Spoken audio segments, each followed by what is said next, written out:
Today, I'm taking you on a journey back in time to witness an event of colossal magnitude, one of the greatest global upheavals our planet has ever experienced in its long and tumultuous history. This cataclysm, which alone changed all the continent's appearances, did not. It was not caused by the sudden arrival of an asteroid, but by a strange, widespread rain, a deluge. Water that for nearly 2 million years wrung out the sky as rarely before, almost continuously soaking all the land masses of our planet, to the point of changing the face of the world forever, causing the disappearance of many species and indirectly allowing the dinosaurs to take over. The story starts in the Triassic period, around 234 million years ago. Let me set the scene. It's made of sand and stone and is massive, because all the land masses on our planet at that time formed a single, unimaginably vast supercontinent that stretched almost continuously from the South Pole to the North Pole, by combining all the continents we know today into a single landmass. And you can see its layout here. At the time, the formation of this giant from another era, which was named Pangaea, created a terribly hot and dry world. The fact that such a vast expanse of land was gathered at these latitudes had powerful consequences on the climate. It made the supercontinent's interior a vast, nearly total desert plagued by intense aridity. This effect grew stronger farther from shore, since Pangaea's interior stretched thousands of kilometers in every direction. It was an almost endless expanse of deserts, dust, sand and stone, of arid plains, desolate and often bare or covered with sparse vegetation struggling against the overpowering sun and relentless dryness. Water becomes scarcer as you move farther from the coasts. Rain clouds from the evaporation of water in the massive Pantalassa Ocean struggle to reach the interior of the vast Pangaea supercontinent. And apart from these coastal areas and a few rare regions where mountain ranges manage to catch and squeeze the clouds, causing occasional monsoons, almost all of the planet's land masses are subject to a harsh continental climate. And the further you go inland, the more terrible and desperately arid the conditions become. In short, Pangaea's sky stays nearly perfectly blue while the sun scorches the ground. Yet this was 232 million years ago. This era of widespread desert, with its particularly inhospitable conditions, is about to be abruptly swept away. Clouds are beginning to make their way thousands of kilometers from the sea and right into the heart of the desert, at the center of the supercontinent. The first drops begin to fall, quickly gaining in intensity and frequency. The rains will soon unleash. And now, areas that have remained dry for millions of years are now receiving as much water as a humid tropical rainforest. It starts raining almost everywhere, almost all the time, and for nearly 2 million years. A relentless, overwhelming flood that will dramatically reshape the world's landscapes. Which, in just a few millennia at most, a blink of an eye on the geological timescale, saw these deserts drowned under torrents of water. This phenomenon, which struck almost the entire planet, is now known as the Carnian Pluvial episode. But to pay proper tribute to it, let's, among ourselves, give it the nickname the Great Flood, or when the sky fell on the earth, maybe even crazier than the duration of this event. That's what triggered it. These cloud-filled skies, always pouring rain, washed everything away. The vast desert expanses were indirectly caused by the arrival of fire in large quantities, or more precisely, lava. 234 million years ago. And while the landscapes of Pangaea are still largely dried out beneath the surface of our planet, plumes of molten magma rise up from the depths of Earth's core, fracturing and piercing the Earth's crust. Off the northwest coasts of the supercontinent, first located below sea level, colossal amounts of basaltic lava from the Earth's depths will quickly accumulate and pile up thousands of meters thick, eventually rising above the surface, giving birth to a new small continent entirely covered in lava and volcanoes. At first, these eruptions don't have the impact of an asteroid as dense as an anvil and the size of a mountain crashing into our planet at the staggering speed of several kilometers per second. Their power, which is sustained and patient, is just as devastating. To see how these localized volcanic eruptions had such a major global impact, we need to examine their scale and nature more closely. Because we're not talking here about eruptions that simply fractured and opened the Earth's crust, to pour out lava for a few months or years before cooling down and closing up again. But something much more impressive than the most powerful supervolcanoes that have impacted the recent history of our planet. The volumes of lava spewed out by the so-called Pangaea basaltic eruptions are incomparable to those emitted by volcanoes. Today, in this small piece of emerging continent, it's estimated that 1 cubic kilometer of lava was spewed out on average every year. Except that after piercing the Earth's crust, these hellish eruptions lasted over time and kept flowing almost without stopping for nearly 2 million years. To give you an idea of the staggering amount of lava this involves, try to picture the recent and impressive volcanic eruptions that took place in Iceland and imagine them flowing without interruption for nearly 2 million years. 2 million years of incessant eruptions which, once the energy source rising from the depths of the Earth dried up, will have spread nearly 2 million kilometers on the surface. Cubes of magma. In some areas, there is a surreal 3 to 6 kilometers of dried, stacked lava with partially buried deposits forming a 2,300 kilometer band from Alaska down the west coast of Canada.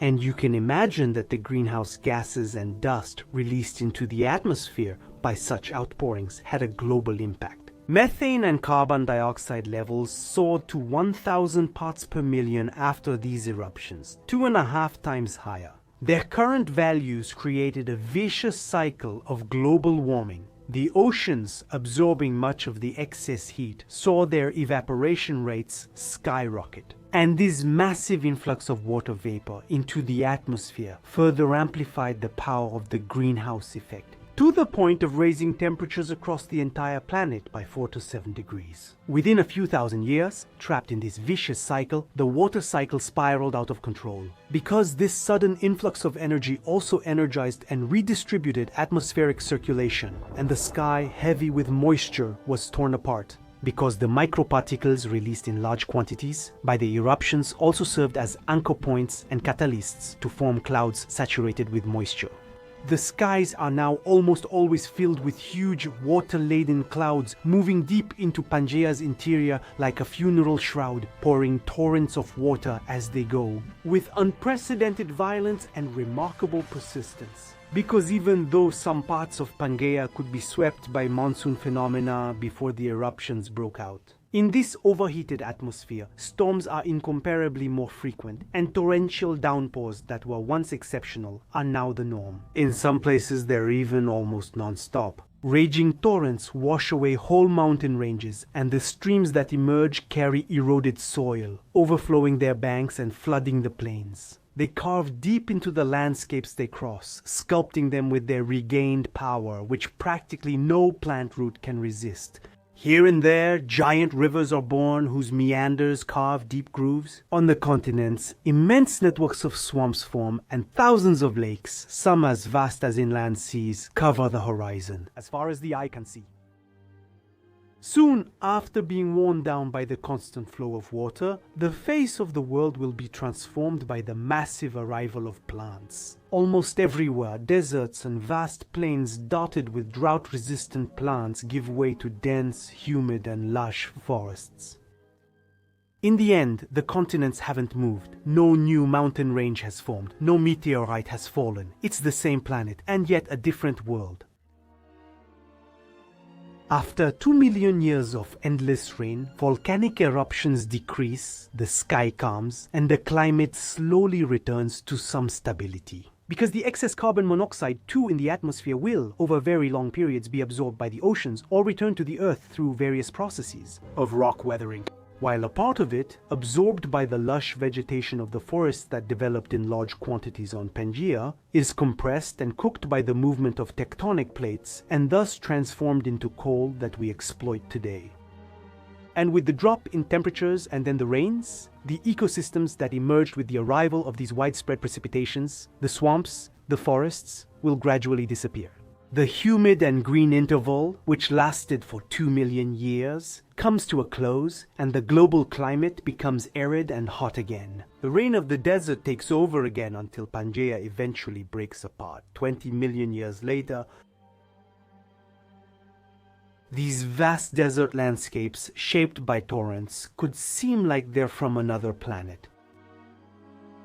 Yet they really did exist on this world today, 234 million years ago. After these events from another time, the traces of this wet cataclysm are inscribed in our landscapes, which still bear the indelible marks left by this tumultuous period. In the rocks that form them, experts who understand the language of stones and geological layers have uncovered their secrets. This story can indeed be found in the rock formations dating from that time, with strange deposits of clay sediments, thin grey bands characteristic of episodes of intense runoff.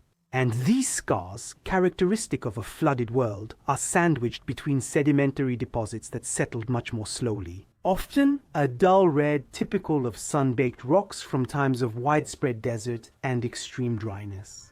Strange deposits from rapid floods are found in rocks from that period. From around the world, in England, Morocco, Germany, Brazil, Namibia, India, and China,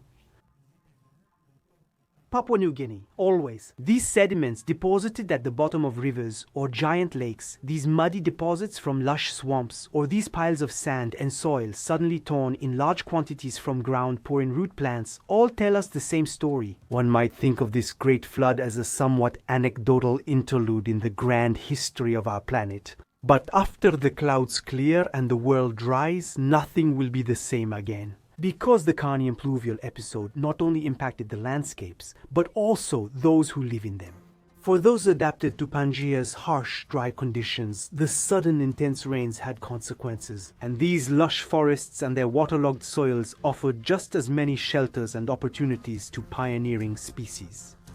What were they? They were selection grinders for many other species, many of which, unable to adapt to this excess moisture, disappeared. In the oceans, life was also greatly disrupted by the dumping of huge amounts of sediment into the ocean depths. The newly formed raging rivers had a massive impact on reef builders and triggered large-scale plankton blooms. These brief bursts of life were followed by long periods of death across vast ocean regions. Afterward, dissolved oxygen in the water fell so low it caused mass extinctions. Thus, by reshaping the landscapes, the torrential rains also attacked the great tree of life from which many branches fell. Meanwhile, in parallel, others, freshly formed, began to grow. Many animal and plant species reinvented and diversified themselves. Giant ferns and the first conifers multiplied and spread, gradually replacing plants that were unable to adapt to these new conditions.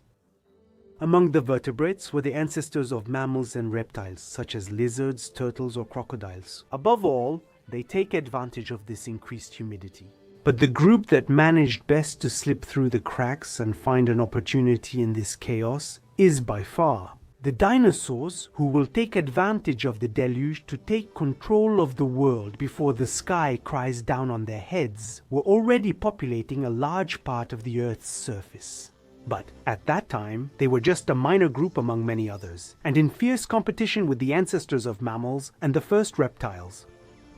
When magma plumes start piercing Earth's crust off Pangaea's coast, the carnivores that dominate the land at that time are reptiles of the crurotarsan type, and the herbivores, by far the most widespread, are decinodonts, which are plump lizard-like creatures that, as fascinating as they are, do not. Not much to do with dinosaurs, but the arrival of water and lava is going to change everything. Dinosaurs, with their strength and adaptability, will thrive and dominate the humid forests.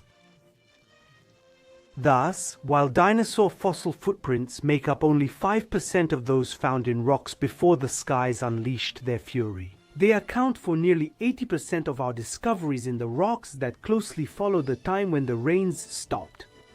If dinosaurs took the throne during the rain, this is mainly due to the fact that fern and conifer forests then spread over a large part of the Earth's surface. And as the well-watered plants grow larger, the herbivorous dinosaurs do the same.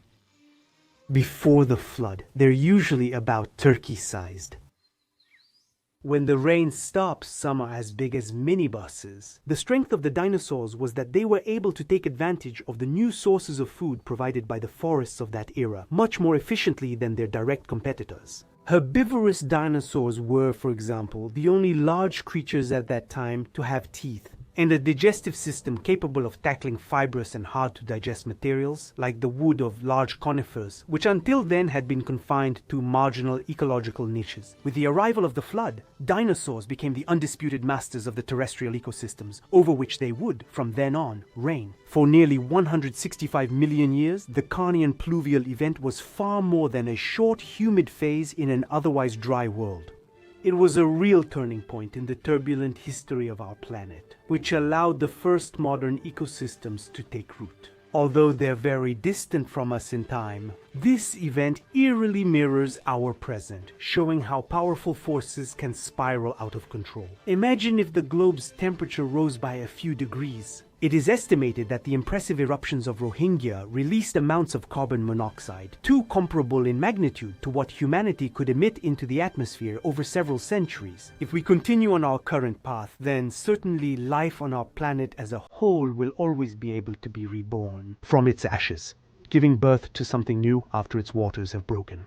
For those who have fallen from the throne and been swept away by the flood, there is no return, only a path to the unknown. The surface of our world has seen it all, painted on crazy timescales. The traces of these turbulent stories can now be brought back to life by studying the composition of fossils and the rocks we walk on every day. These places have been right here, under our feet, incredible elsewheres, just located somewhere else in time. Even if these landscapes have turned to dust, we named them, revived them in our imagination, and made the past come alive in our minds. A great number of other planets. If you're fascinated by large-scale geological phenomena, you'll find a video here about giant waves that raged in the heart of a continent.